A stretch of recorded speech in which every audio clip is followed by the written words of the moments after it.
आमच्या भक्ताला जेव्हा आव्हान दिलं जातं तेव्हा देव प्रत्यक्षपणे आम्हाला दिलं जातं आणि आम्ही पाठीशी आहोत या ठाम विश्वासाला तो सामोरा गेला तर कुठलीही अशक्य गोष्ट शक्य होते. शिवशंकर शंभो. आयुष्य एक चक्र आहे. तुम्ही जे वागाल तेच परत मिळेल.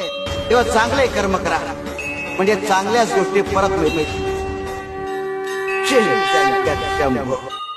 काही गोष्टी मिळवायला वेळ लागतो तेव्हा संयम बाळगा. आणि दुसरी गोष्ट म्हणजे दोष लपवला की तो मोठा होतो आणि कबूल केला की नाहीसा होतो. शिवशंकर शंभो. प्रत्येक जण म्हणतो की ईश्वर दिसत नाही पण जेव्हा संकटात कुणीही साथ देत नाही तेव्हा कुठल्या ना कुठल्या रूपात देव साथ देत असतो. शिवशंकर शंभो.